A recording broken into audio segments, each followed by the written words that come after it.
نے خواہش کی کہ میں شادی کروں اور میں نے کر بھی لی۔ اولاد کی نعمت سے محرومی کے باعث زندگی میں وحشت سی تھی۔ پھر میں نے خواہش کی کہ میرے آنگن میں بھی پھول کھلیں، میرے گھر میں بھی بچوں کی ننھی آوازیں سنائی دیں۔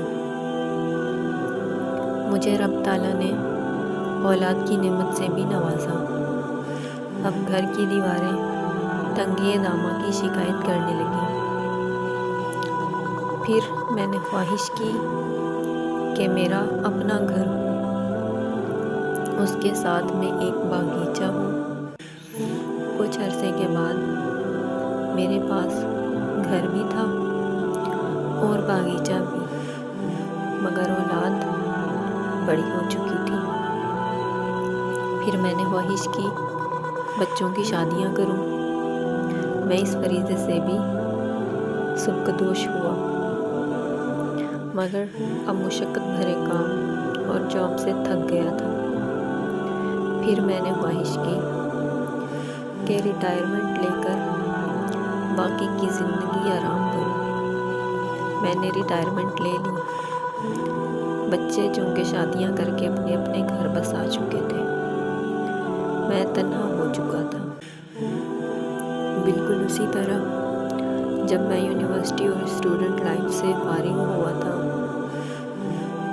مگر فرق یہ تھا تب میں زندگی کی طرف بڑھ رہا تھا اور اب میں واپس لوٹ رہا تھا، لیکن خواہشات تھیں کہ ختم نہیں ہو رہی تھیں۔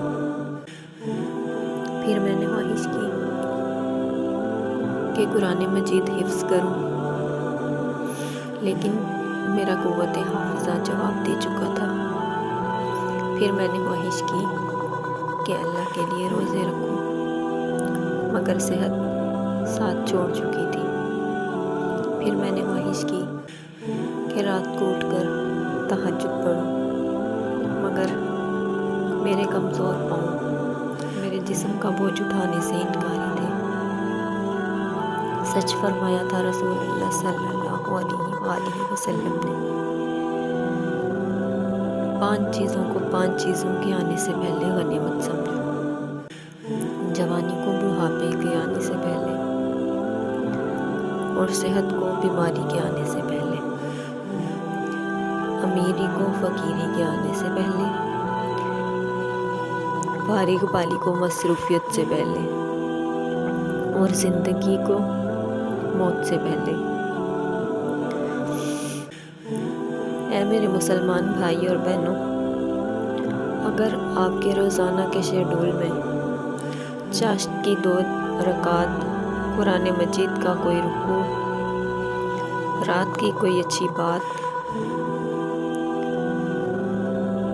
کوئی صدقہ جو رب کی ناراضگی کو خوشنودی میں بدل دے، کوئی ایسی نیکی جو آپ کے اور آپ کے رب کے درمیان ہو، اگر نہیں تو پھر زندگی کا کیا لطف ہے؟ پھر کس کے لیے جی رہے ہیں؟ تو پیارے بھائیوں، روز حضرت کے آنے سے پہلے اور بڑھاپے کا جوانی کو کھانے سے پہلے، بیماری کا صحت کو چاٹ جانے سے پہلے عمل کریں۔ ہمیں چاہیے کہ خود کو بدلیں اس سے پہلے کہ ہمارا جہان بدل جائے۔ اگر ویڈیو اچھی لگے تو لائک کریں، شیئر کریں، کمنٹ کریں۔ مزید ایسی ویڈیوز دیکھنے کے لیے میرے چینل کو سبسکرائب کریں اور بیل آئیکن کو پریس کریں۔ پھر ملیں گے انشاءاللہ کسی اور اچھے ٹاپک کے ساتھ۔ دعاؤں میں یاد رکھیں اور اجازت دیجیے۔ اللہ